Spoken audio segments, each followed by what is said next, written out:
প্রিয় শিক্ষার্থীবৃন্দ, ম্যারনসন school and college এবং মেরিট বাংলাদেশ স্কুল অ্যান্ড কলেজের পক্ষ থেকে তোমাদের ঈদের শুভেচ্ছা জানাচ্ছি, অভিনন্দন জানাচ্ছি এবং ঈদ মুবারক। সাথে সাথে তোমাদের আব্বু আম্মু সহ সকল অভিভাবকদেরকে আমার পক্ষ থেকে সালাম এবং ঈদের শুভেচ্ছা রইল। কেমন আছো তোমরা? নিশ্চয়ই খুব বেশি ভালো নেই, ভালো থাকার কথাও না। তারপরও এই পরিস্থিতিকে মানিয়ে নিতে হবে, কারণ হয়তো এই দিন বেশি দিন থাকবে না। আবার আমরা স্বাধীনভাবে সুন্দরভাবে উৎসব মুখর পরিবেশে ঈদ উদযাপন করতে পারবো। এখন আপাতত নিরাপদে থেকে, সুস্থ থেকে, লকডাউন থেকে, সরকারি বিধিনিষেধ মেনে চলে আমাদেরকে ঈদ উদযাপন করতে হবে, এর কোনো বিকল্প নেই। কারণ আমরা যদি অসুস্থ হয়ে যাই বেশি ঘোরাঘুরি করতে গিয়ে, তাহলে এর চেয়ে দুঃখের ব্যাপার আর কিছুই থাকবে না। তবে ঈদের পরবর্তীতে তোমরা আবার লেখাপড়ায় মনোনিবেশ করবা, ভালোভাবে লেখাপড়া করবা। যে সমস্ত চ্যাপ্টারগুলো তোমাদের কোনো সমস্যা নাই, ওই চ্যাপ্টারগুলো ভালোভাবে প্র্যাকটিস করবা। আর যেগুলোতে সমস্যা আছে ওই চ্যাপ্টারগুলো তোমরা আমাদের অনলাইনে যে সমস্ত শিক্ষকরা ক্লাসগুলো দিচ্ছে নিয়মিতভাবে, ওই ক্লাসগুলোকে ফলো করবা। সরকারিভাবে সংসদ টেলিভিশনে যে সমস্ত ক্লাসগুলো দিচ্ছে ওই ক্লাসগুলো ফলো করবা এবং শিক্ষকদের সাথে যোগাযোগ রাখবা। কারণ লেখাপড়ার কোনো বিকল্প নেই, লেখাপড়া করতেই হবে। মা বাবার আশা আকাঙ্ক্ষা পূরণ করতে হবে। এদেশের সুনাগরিক হিসাবে নিজেদেরকে প্রতিষ্ঠিত করতে হলে, গড়ে তুলতে হলে লেখাপড়া অবশ্যই করতে হবে। নিজেদের লক্ষ্য উদ্দেশ্য পূরণ করতে হলে, নিজেকে প্রতিষ্ঠিত করতে হলে অবশ্যই লেখাপড়া করতে হবে। তোমরা এই সময়টাকে কাজে লাগাও, লেখাপড়া করো। কারণ খোলার পরে হয়তো আমাদের পরীক্ষা হবে, তোমাদের সিলেবাস শেষ করতে হবে। শিক্ষকদের সাথে যোগাযোগ রাখবা, নিরাপদে থাকবা, ভালো থাকবা, সুস্থ থাকবা। মহান রব্বুল আলামিন তোমাদেরকে ভালো রাখুক, নিরাপদে রাখুক, সুস্থ রাখুক, এই আশাবাদ ব্যক্ত করে সকলের সুস্বাস্থ্য এবং সুন্দর জীবন, সুস্থ জীবন, দীর্ঘ জীবন কামনা করে তোমাদের মা বাবার আশা আকাঙ্ক্ষা পূরণ হোক, এই আশাবাদ ব্যক্ত করে সকলকে আবারও ঈদের শুভেচ্ছা, ঈদ মুবারক জানিয়ে আমি আমার কথা শেষ করলাম। ধন্যবাদ তোমাদের সবাইকে। আল্লাহ হাফেজ। আসসালামু আলাইকুম। আমি ম্যারনসন স্কুলের শিক্ষিকা কাউসার বেগম পিঙ্কি। আশা করি সবাই ভালো আছো, বাসায় আছো, নিরাপদে আছো। করোনার এমন পরিস্থিতিতে সবাই বাসায় আছো। বাসায় থাকলেও সবাইকে পড়ালেখা করতে হবে। স্কুল যখন খুলবে, স্কুল খোলার পর তোমাদের পরীক্ষা হবে। আজকে আমি পঞ্চম শ্রেণীর বাংলা বিষয়ে ক্লাস নিব, যাতে তোমাদের উপকারে আসে। আজকে আমি শূন্যস্থান পূরণ এবং যুক্তবর্ণ নিয়ে আলোচনা করব। তোমরা তো জানো তোমাদের কি শূন্যস্থান পূরণ আসে। শূন্যস্থান পূরণে কতগুলো শব্দ এবং শব্দার্থ দেওয়া থাকবে। উপযুক্ত শব্দটি বসিয়ে কিছু শূন্যস্থান থাকবে, শূন্যস্থানগুলো তোমাদের পূরণ করতে হবে শব্দটি বসিয়ে। তাহলে আমরা একটু দেখি কিছু শব্দ এবং শব্দার্থ দেওয়া আছে। যেমন আওয়াজ মানে হচ্ছে কি শব্দ বা ধ্বনি, আর কিচিরমিচির মানে হচ্ছে পাখির ডাকাডাকির আওয়াজ। পাখির ডাকাডাকির আওয়াজকে আমরা কি বলি? কিচিরমিচির। হতাশ, হতাশ মানে হচ্ছে নিরাশ। প্রত্যেক মানে হচ্ছে প্রতীকী। জঙ্গল, জঙ্গল মানে হচ্ছে কি বন। খুশি মানে হচ্ছে আনন্দ। গহীন মানে হচ্ছে গভীর। তাহলে আমরা দেখতে পাচ্ছি কয়েকটা শব্দ এবং শব্দের অর্থ দেওয়া আছে। কিছু শূন্যস্থান থাকবে, শূন্যস্থানগুলো আমরা যে শব্দগুলো দেওয়া আছে উপযুক্ত শব্দটি বসিয়ে আমরা শূন্যস্থানটা পূরণ করব। তাহলে একটা শূন্যস্থান যদি লিখি, ভোরবেলা,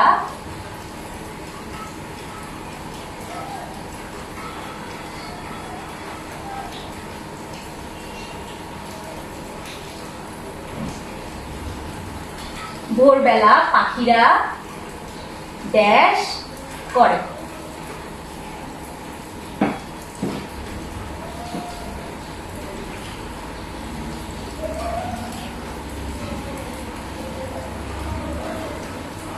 তাহলে দেখো, ভোরবেলা পাখিরা ড্যাশ করে, তাহলে কি হবে? ভোরবেলা পাখিরা ডাকাডাকি করে। পাখির ডাকাডাকির আওয়াজকে বলে কিচিরমিচির। তাহলে আমরা লিখতে পারি ভোরবেলা পাখিরা কিচিরমিচির করে।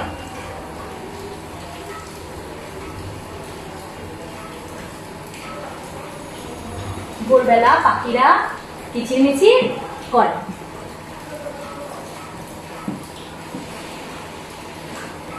আরেকটা শূন্যস্থান, বন্য প্রাণীর আবাসস্থল,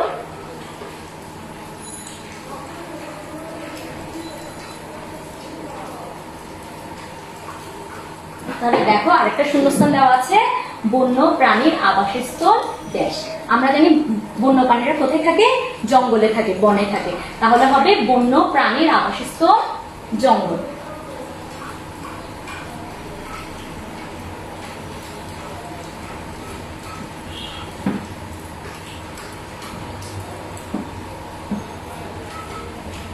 নতুন বই পেয়ে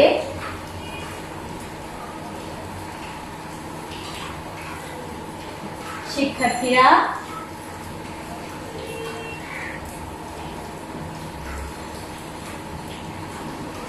ড্যাশ হয়। তোমরা কি নতুন বই পেয়ে কি হও? খুশি হও। তাহলে নতুন বই পেয়ে শিক্ষার্থীরা কি হয়? খুশি হয় বা আনন্দিত হয়। আমরা কি লিখতে পারি? শব্দ দেওয়া আছে খুশি, তাহলে নতুন বই পেয়ে শিক্ষার্থীরা খুশি হয়।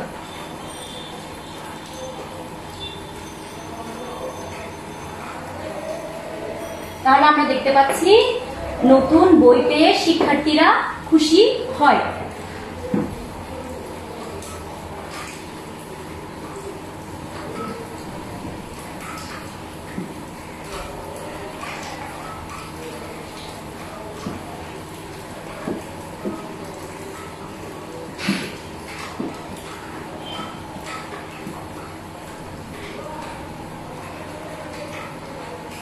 আরেকটা শূন্যস্থান দেখো, শ্রেণীকক্ষে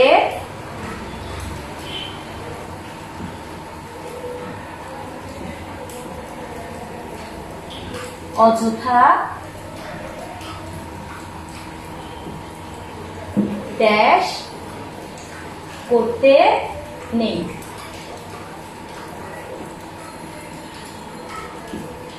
তোমরা ক্লাসে কি অযথা কি করো না, আওয়াজ বা শব্দ আমরা করা উচিত না। তাহলে কি হবে? শ্রেণীকক্ষে অযথা আওয়াজ করতে নেই। আওয়াজ মানে হচ্ছে শব্দ বা ধ্বনি, তাহলে এখানে শব্দটা হবে আওয়াজ করতে নেই। শ্রেণীকক্ষে অযথা আওয়াজ করতে নেই।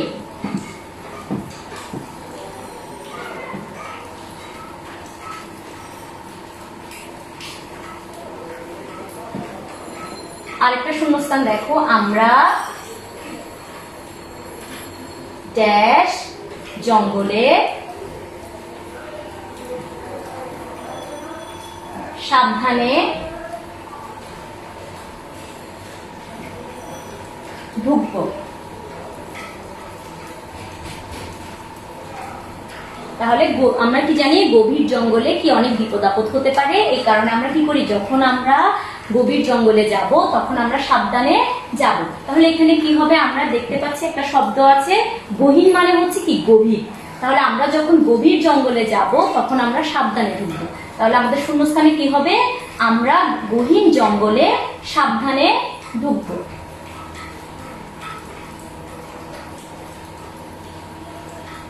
তাহলে আমরা দেখতে পাচ্ছি শূন্যস্থান পূরণে কতগুলো শব্দ এবং শব্দার্থ দেওয়া থাকে এবং কিছু বাক্য দেওয়া থাকে, সেখানে শূন্যস্থান থাকে। শূন্যস্থানে উপযুক্ত যে শব্দগুলো দেওয়া আছে সেই উপযুক্ত শব্দটি বসিয়ে আমাদেরকে কি করতে হবে? শূন্যস্থানগুলো পূরণ করতে হবে।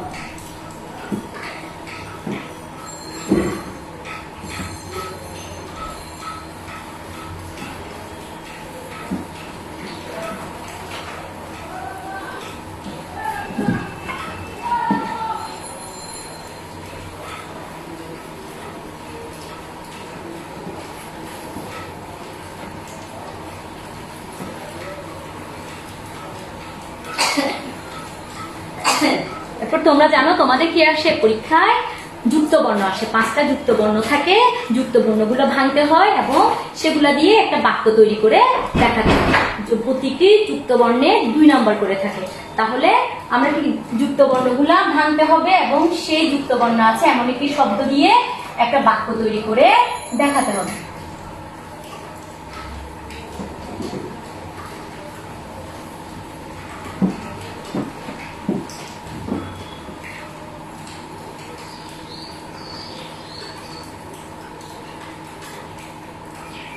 তাহলে দেখো বর্গীয় জয়, এই যুক্ত বর্ণটিকে ভাঙলে আমরা কোন কোন বর্ণ পাবো? একটা পাবো বর্গীয় জ যোগ ইয়। তাহলে দেখো বর্গীয় জ যোগ ইয়। তাহলে আমরা বর্গীয় জ ইয় আছে এমন যুক্ত বর্ণটি আছে এমন একটি শব্দ হচ্ছে কি বিজ্ঞান। তাহলে আমরা কি লিখতে পারি? বর্তমান যুগ, বিজ্ঞানের যুগ।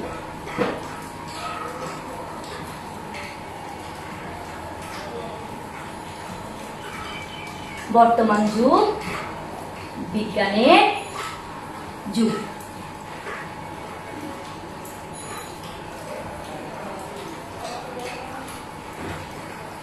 তোমরা খেয়াল রাখবে যে শব্দটা যুক্ত বর্ণ আছে ওই শব্দটা অবশ্যই তোমাদের কি করতে হবে? আন্ডারলাইন করতে হবে। তাহলে যুক্ত বর্ণ লেখার নিয়মটা কি? প্রথমে যুক্ত বর্ণটাকে ভাঙতে হবে, ওই যুক্ত বর্ণ আছে এমন একটি শব্দ দিয়ে একটা বাক্য তৈরি করে দেখাতে হবে। তাহলে বর্গীয় জয় শব্দ হচ্ছে বিজ্ঞান, আমরা লিখতে পারি কি বর্তমান যুগ, বিজ্ঞানের যুগ। আরেকটা যুক্ত বর্ণ হচ্ছে ইয়চ। তাহলে ইয়চ, এই যুক্ত বর্ণটিকে ভাঙলে আমরা কোন কোন বর্ণ পাবো? একটা পাবো ইয়, আরেকটা পাবো চ। তাহলে ইয় যোগ চ। ইয় শব্দ বর্ণটি আছে এমন একটি যুক্ত বর্ণ, এমন একটি শব্দ হচ্ছে চঞ্চল। তাহলে আমরা জানি পাখিরা কি হয়? চঞ্চল হয়। চড়ুই পাখি খুব চঞ্চল। তাহলে চঞ্চল দিয়ে একটা বাক্য হচ্ছে চড়ুই পাখি খুবই চঞ্চল। চড়ুই পাখি খুবই চঞ্চল।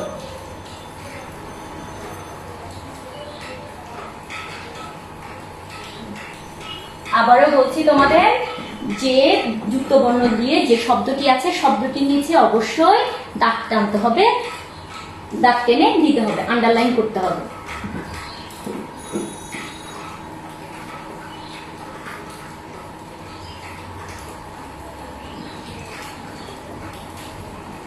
আরেকটা যুক্ত বর্ণ হচ্ছে কয়ল। এই কয়ল যুক্ত বর্ণটিকে ভাঙলে আমরা দুটো বর্ণ পাবো, একটা হচ্ছে ক, আরেকটা হচ্ছে ল। তাহলে কয়ল এই যুক্ত বর্ণটি আছে এমন একটি শব্দ হচ্ছে কি ক্লান্ত। তাহলে আমরা খুব সহজে আমরা একটা বাক্য তৈরি করতে পারি, সে খুব ক্লান্ত।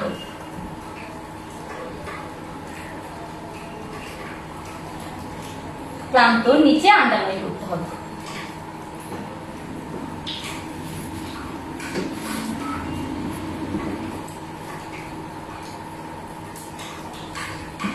আরেকটা যুক্ত বর্ণ হচ্ছে দন্ত শয়। তাহলে এই যুক্ত বর্ণটিকে ভাঙলে আমরা দুটো বর্ণ পাবো, একটা হচ্ছে দন্ত স, আরেকটা হচ্ছে ব। দন্ত শয় ব আছে এমন একটি শব্দ হচ্ছে স্বাধীন। আমরা স্বাধীন দেশে বাস করি, বাংলাদেশ কি স্বাধীন দেশ। তাহলে আমরা একটা বাক্য তৈরি করতে পারি, যেমন দেখো বাংলাদেশ স্বাধীন দেশ।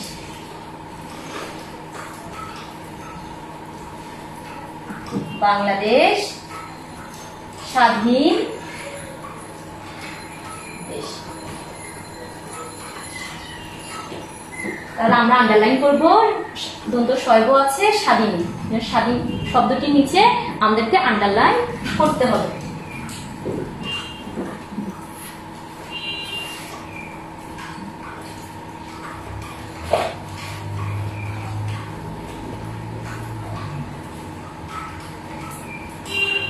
আরেকটি যুক্ত বর্ণ হচ্ছে লয়ক। এই যুক্ত বর্ণটিকে ভাঙলে আমরা দুটো বর্ণ পাবো, একটা হচ্ছে ল, আরেকটা হচ্ছে প। তাহলে দেখো লয়ক আছে এমন একটি শব্দ হচ্ছে গল্প। গল্পের বই পড়তে আমাদের সবারই ভালো লাগে। তাহলে আমরা কি লিখতে পারি? গল্পের বই পড়তে আমার খুব ভালো লাগে। গল্পের বই পড়তে আমার ভালো লাগে।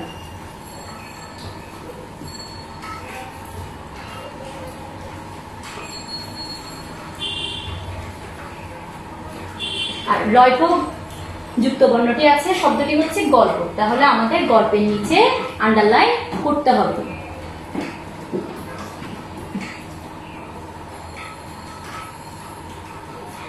আরেকটি যুক্ত বর্ণ হচ্ছে দন্ত নয়ত। দন্ত নয়ত যুক্ত বর্ণটিকে ভাঙলে আমরা দুটি বর্ণ পাবো, একটা হচ্ছে দন্ত ন, আরেকটা হচ্ছে ত। এটা দিয়ে অনেক শব্দ আছে, নয়তো দিয়ে ক্লান্ত, শান্ত। তাহলে আমরা কি লিখতে পারি? মেয়েটি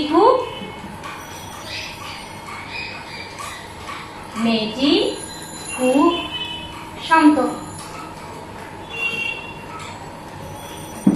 তাহলে শান্ত শব্দটার নিচে আমাদের আন্ডারলাইন। আজকে তোমাদের এতটুকুই থাক। ইনশাল্লাহ পরবর্তী ক্লাসে তোমাদের আরো কিছু বিষয় নিয়ে আলোচনা করব। সবাই বাসায় থাকো, নিরাপদে থাকো, সুস্থ থাকো। আসসালামু আলাইকুম।